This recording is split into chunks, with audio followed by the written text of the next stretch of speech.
I'm Jolene Wynn, and this is the Porn Addict's Wife podcast, episode number 206, How to Handle Your Mother-in-Law. If your husband is struggling with a pornography problem and you want some help with it and you are not finding the resources that you like, you are in the right place. My name is Jolene Wynn. I am a certified life coach. I am an active member of the LDS faith, and I am the wife of a former porn addict. And on this podcast, I am going to share with you the tools that you need in order to start your healing journey. This is where I'm going to show you how to dive deep into intentional living, how to rekindle connection with your spouse, how to manage all that emotional turmoil that you're feeling, how to break the addiction cycle that you have to your husband's addiction, and tell you all of the ways to do that and start healing. I am so glad that you're here, and I can't wait to get started. Let's go. Hello, my ladies. How are you? I am so excited to be talking to you guys today, and I'm thrilled to be talking to you about this topic. I actually was going to talk about something completely different, and I was talking to my sister today. I was getting my hair done and talking to my sister, because she's my stylist, about the podcast, and she said, Mother's Day is next week. Maybe you should talk about mother-in-laws. And I said, I would love to do that. This has actually been a topic that's come up a bunch in coaching calls, not just in the last couple of weeks, but that has been kind of a theme. Also in conversations with friends, I've had a lot of people talking to me and bringing up difficulties they're having with their mothers-in-law, whatever, their mother-in-law.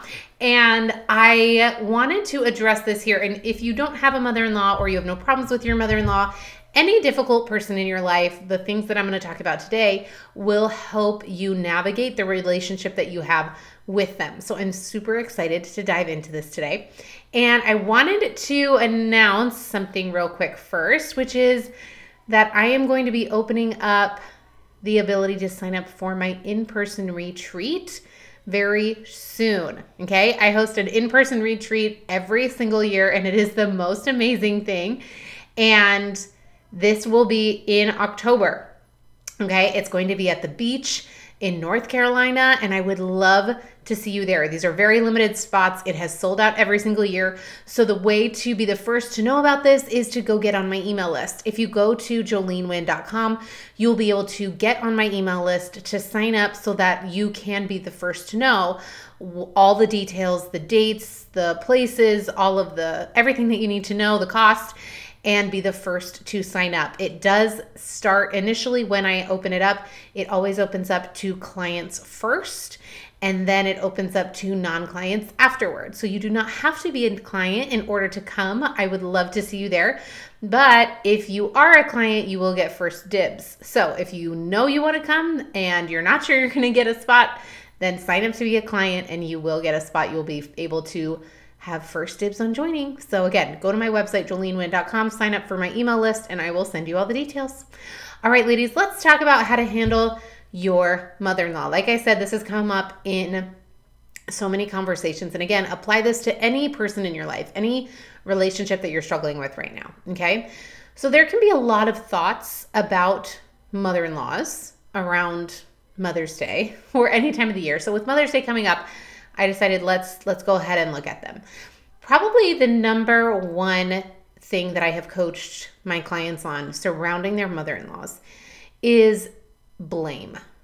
If you are feeling maybe some resentment or anger towards your mother-in-law for your husband's pornography problem, then this often comes out in some blame, okay? Blame on your mother-in-law, maybe your father-in-law also, for how your husband was raised. Maybe you have thoughts like, if they had only talked to him about pornography, if they'd only created an environment where he felt comfortable, bringing this up to them and sharing and opening up and feeling vulnerable, if only he hadn't been shamed his whole life for X, Y, and Z. If you're having thoughts like this, then that is an indication that you are blaming your in-laws for your husband's behavior.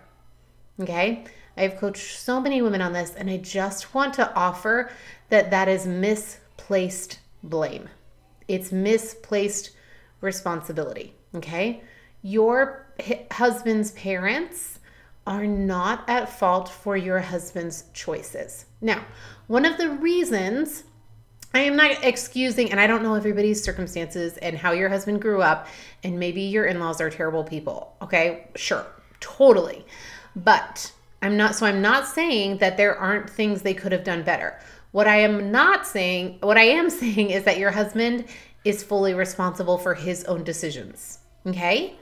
And often the reason that we want to place blame on the in-laws is because it is easier to blame the in-laws and to direct the negative emotion that you have about your husband's pornography problem toward them than it is to direct it toward whom it's actually supposed to be toward, which is your husband, right? And I even want to offer that blame is not required. But if you're not there yet, if you're not at a place where there is no negative emotion yet, then the difficult part is to reconcile that positive and negative emotion that you feel toward your spouse. Your brain doesn't like that. You want to love your spouse. You love your spouse. He's a great guy, right? He's just making stupid choices that we wish he wouldn't make. And when we have all of that negative emotion toward that and that decision, then what's easy to do is to actually, your brain will want to redirect all of that negative emotion towards somebody else that can be the villain. Because it's very hard to sit in a marriage where your husband is the villain, right? And most of us don't agree 100% that he's always the villain all the time. And so that's very hard to sit with that cognitive dissonance of how do I hold a space for my husband to be the villain in my story, but also be my spouse? How do I navigate that relationship? Well, your brain will say, okay, the easiest thing to do is to just not make him the villain, but then we need to place that blame somewhere else. And the in-laws is a very convenient person to place that blame on. So if you are blaming your in-laws, if you find yourself having those kinds of thoughts of if they'd only done this, or maybe it's their fault, or man, it was the way they grew up, if only they had taught him differently, maybe he wouldn't have ... If you're finding yourself having those thoughts, then I want to offer that you take a look at that and just question it and see, okay, why am I actually blaming them for this? And most of the time, ladies, what I have seen is that it's often just misdirected blame when we really have to then face that negative emotion toward our spouse. Okay, I've talked about this on the podcast before. I never did this toward my mother-in-law or to my in-laws, but when I realized this myself, I recognized this in myself, I had a lot of negative emotion toward those who are in the adult film entertainment industry. Okay, I had a lot of negative emotion toward these women. I was listening to a podcast where one of these former porn stars was being interviewed and she was talking, and I was having so much anger. I was so mad at her. And here she was, like, totally reformed, talking about how she had such a terribly abusive childhood that she didn't know any other way. And I felt so much compassion for her, and yet I was so angry. And I was like, you have ruined my life, right? And I remember just sitting down and being like, this doesn't make any sense. I don't even know this woman.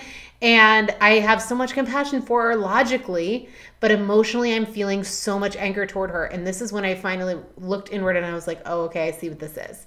This is just misdirected anger. I'm actually angry, right? Which is always a mask for pain. I'm actually just hurt by my husband's actions. I'm not actually mad at this woman. That's just my brain redirecting it, okay? So just notice if that's what's going on, okay? All right. The second thing that I want to offer today, ladies, is that you need to take responsibility for what your relationship looks like with your mother-in-law. It's not always fun. We want the mother-in-law to be the villain. She's a really good villain in the story, often, okay? She doesn't do things right. She's always on our case about things. She makes us feel terrible about ourselves, right? Whatever it is. But I want to offer that you take responsibility for how you are showing up in your relationship. Remember, a relationship is just your thoughts about the other person. That's it. That's it, 100%. Your relationship with any person in your life is just your thoughts about the other person. So your thoughts about your mother-in-law is what constitutes your relationship with her. Okay, now I know that so many of you are like, no, but it actually is because of how she stops by unannounced and how she sends me the worst gifts on my birthday, right? But those are all your thoughts about what she's doing. Your thought about her showing up randomly is that she shouldn't, or that she should send you cash for your birthday instead of a gift that you don't like, or whatever it is. Those are your thoughts about her. And we'll get more into that in a minute. And I want to offer that you take a look at your relationship with her and take responsibility for what it looks like right now. Okay? She is not the bad guy.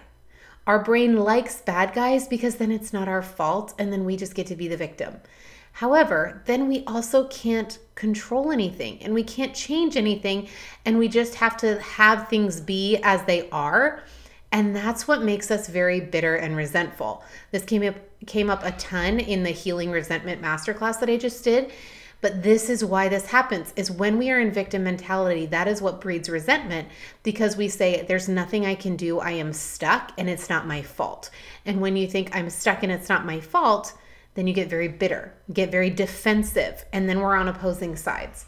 So whoa, that was not English. What I want to offer is that you take a look at your relationship. How do you feel about your mother-in-law? What are the thoughts that you're thinking about your mother-in-law? Write them down, ladies. Why do you feel that way about her? That's the way to get to the thoughts. If you're like, I don't even know what I'm thinking. Most of you probably know what you think about your mother-in-law. But start with your feelings. How do I feel about her? How do I feel about this relationship?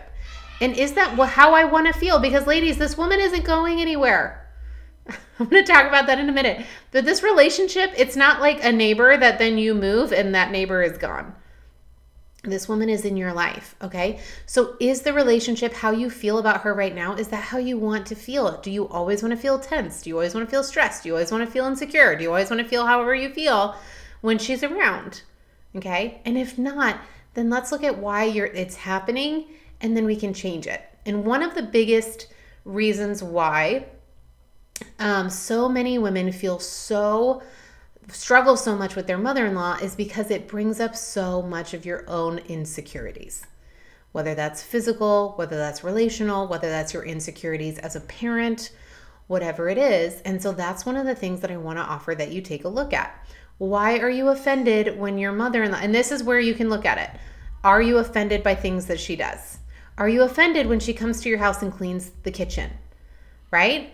I mean, there's going to be half of you listening. They're like, man, I wish my mother-in-law would come in and clean my kitchen. And then there's half of you that are like, no, I hate when she does that because it just makes me feel like she thinks that I just have a dirty house and that I'm a terrible housekeeper.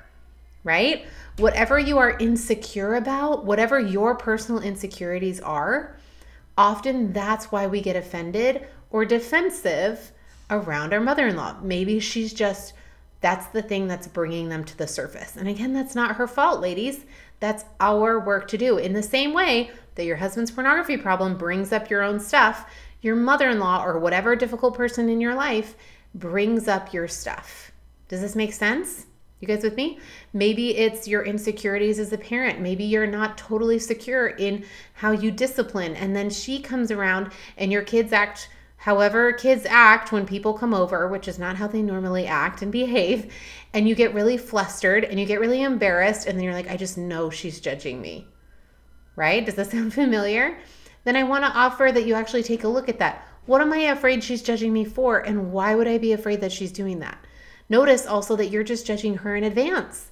You don't actually know if she's judging you, and I know so many of you are like, no, I actually know. I can just tell in her face, okay? Ladies, you cannot just tell. What if you're wrong, right? What if your self-consciousness and your insecurities are actually tuning your brain to look for confirmation and it's just finding it? Because remember, that's what our brain does. It always finds evidence for what we look for. So if we look for evidence that our mother-in-law thinks that we're not a good parent or we're not doing it right, then we will always find it. We will interpret any comment, any look, any tone of voice to confirm that. So I want you to be really cognizant of what you are gathering evidence for, okay? Another thing that I want to offer is that you take a look at your manuals, okay?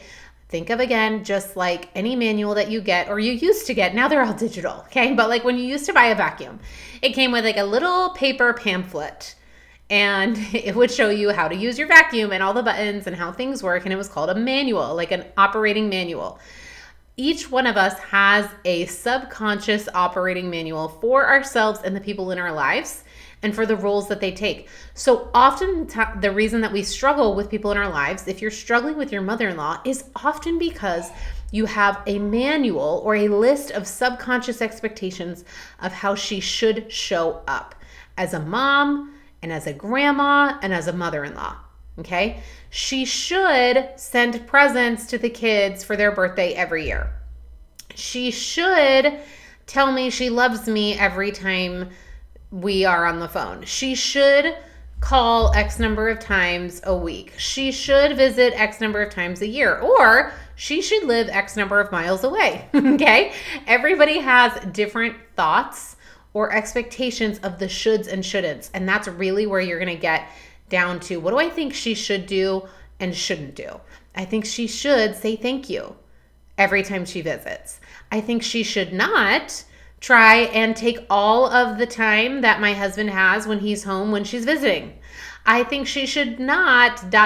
Whatever your shoulds and shouldn'ts are for her as a parent, as a mother-in-law, or as a grandma, take a look at those, because these are just your thoughts of how you want her to show up in your life. She shouldn't stop by unannounced. She shouldn't invite other people over. She shouldn't do this, that, or the other thing. Take a look at those. Now, some of those you might want to keep, and that is okay. That is when it's appropriate to set boundaries. And I would encourage you to talk to your husband about this and get on the same page first. But it's okay to set boundaries. You guys can go listen to my podcast episodes on boundaries. It's all in the title.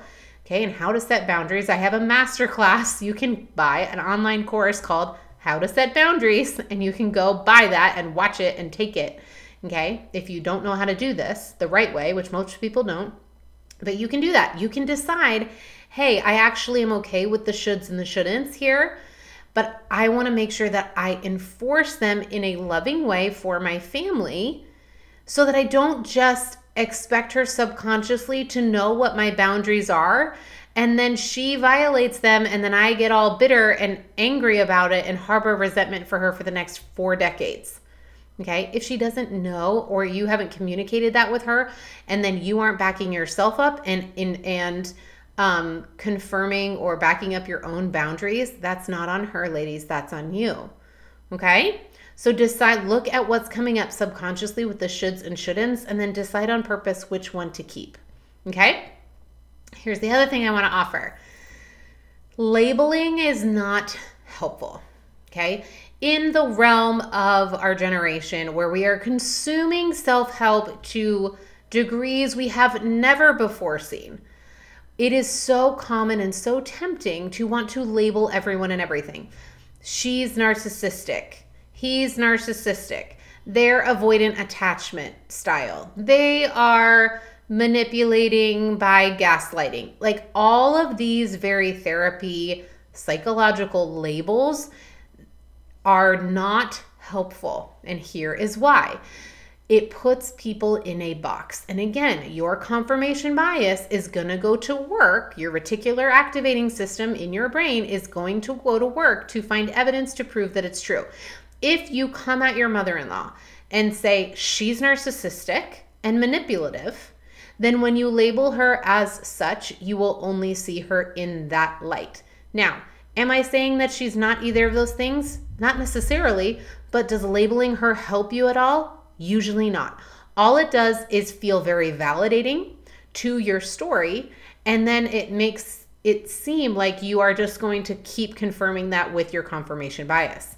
Does this make sense? I'm not saying she's not doing things wrong. I'm not saying she's not doing things that bug you or aren't awesome, but let's just take the label away and actually just look at the circumstance as it is.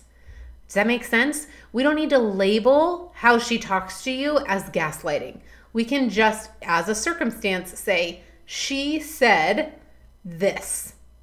And then I get to choose how I think about it, feel about it, what I do about it. Does that make sense? You guys with me? Labeling is not helpful.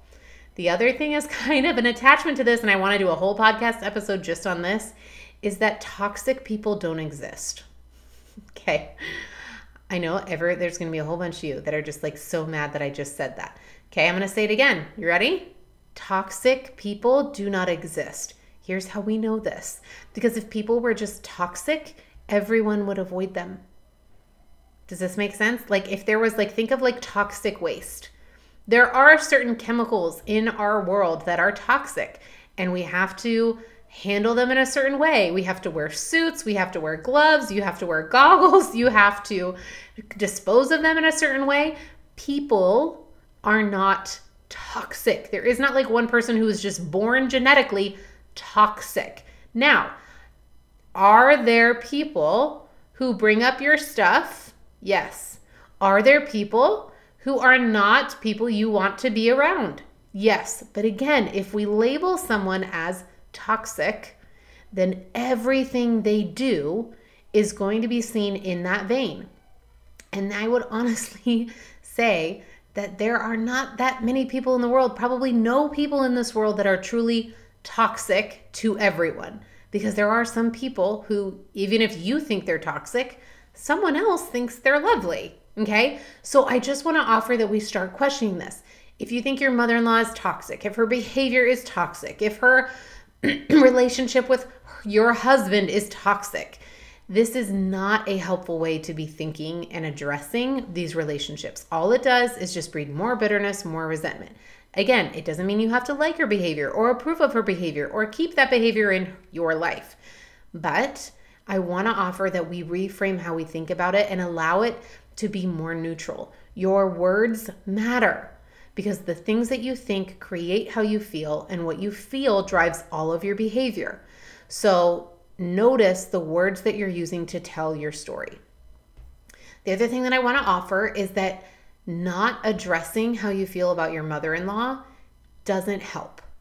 It just keeps it there. Now, for those of you who don't interact with your mother-in-law a lot, it might seem like it's not doing a whole lot, like it's just easier if we just shove it down and pretend it's not there. But again, ladies, this woman is not going anywhere. She's going to be in your life. And here's what's going to happen. All of that negative emotion that you're not addressing, it boils to the surface. And it's going to start influencing how you interact with your husband. It's going to influence the conversations that you have about visiting your in-laws and whether or not you do. And guess what? Your kids are only going to get older and they're going to start seeing this. They're going to start noticing how you talked about your mother-in-law and how you feel about her and the interactions that you have with her. So what you are trying to suppress right now and not look at is not going anywhere. And all it does is it just builds and festers and gets even bigger over time. It's just trying to shove a beach ball underwater, and it never works. Okay? Because it comes up at really inopportune times. It comes up when she sends your husband a text.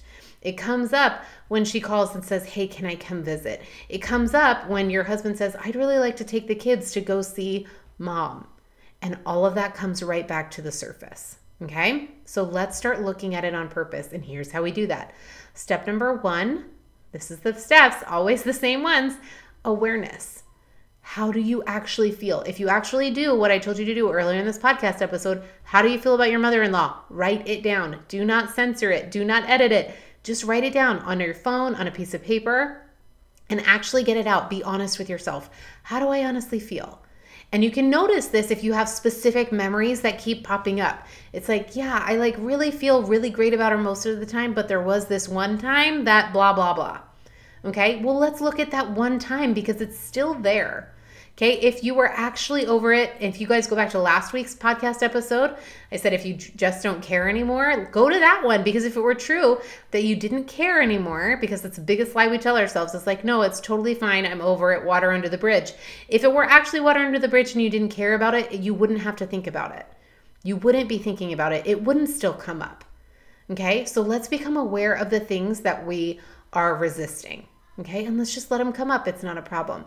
Step number 2, acceptance. It's okay that your feelings got hurt. It's okay that you're a little insecure around your mother-in-law. Even if logically it doesn't make sense. This is where we don't try to think our way out of how we're feeling. We don't judge ourselves. It doesn't mean you're a terrible person. It doesn't mean you hate her. It doesn't mean that everything's going to go to pot. All it means is that you have some feelings, some emotion that hasn't been processed yet. That's it.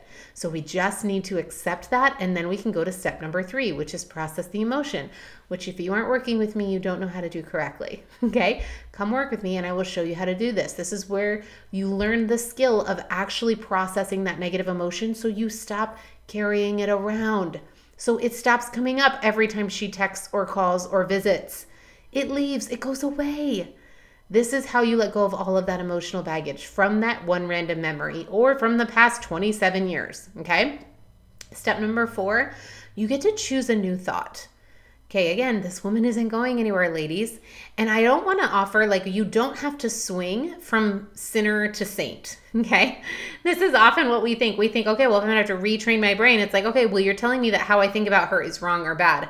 Not necessarily, but is it serving you?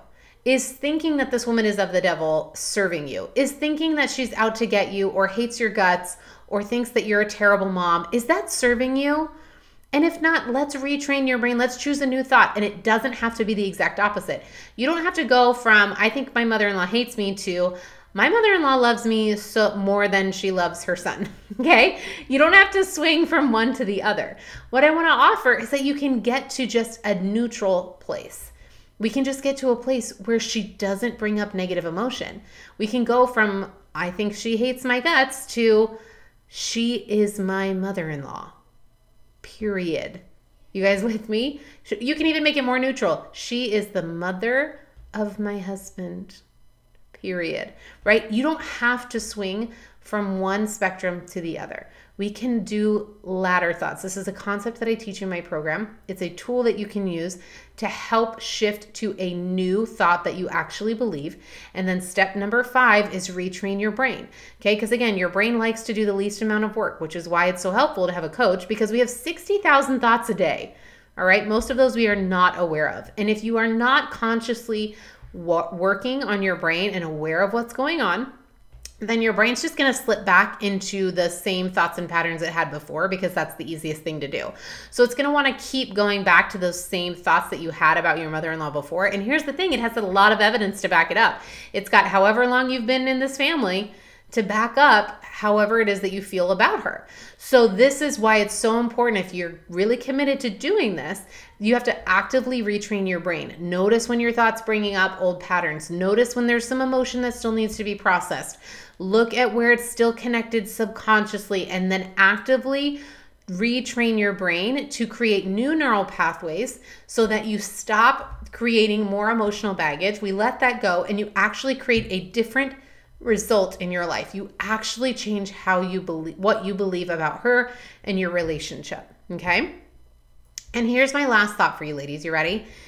If you have nothing else, okay, I want you to remember that the one thing that you have in common with your mother-in-law is that you both love the same people. So maybe that's all you need. Maybe that's all you need to connect with this woman. Maybe that's all you need to have in common. You don't need to have anything else in common. You can do everything the opposite. You can parent the opposite. You can have opposite ideas of how to spend holidays and splitting time and all of how she should show up as a grandma. You guys could have completely opposite thoughts on all the rest. But I want you to remember that you have one thing in common, and that is that you both love the same people. So maybe start just expanding your acceptance of her love of the same people. That's all you need to start with. And if that's all you have, then maybe that's the only thing that you need. All right, ladies, I love you so much. Happy Mother's Day to all the moms out there and all the mother-in-laws. And I'll see you guys next week on a brand new episode. So take care. All right, ladies, if you enjoyed this podcast, then I want to invite you to come join my coaching program. This is where we take everything on the podcast and we actually get to apply it in order to transform your life. And I know that that is a big promise, but it's 100% true. On the podcast, it's like learning how to ride a bike. It's like reading a book, an instruction manual via audio on how to ride a bike. And my coaching program is where you actually ride the bike. And that is what creates the transformation. This is what actually enables you to go from point A to point B, to actually create the transformation that you are seeking. If you are feeling stuck, if you are feeling like you are loving everything, but you just can't see the end from where you are now, then I want to help you. Come work with me one-on-one. I have a lifetime access program, which means it doesn't expire. You come work with me. I will help you every step of the way and work with you personally to make sure that you get where you want to go. I can't wait to see you there. Head to my website today, jolenewind.com, and sign up.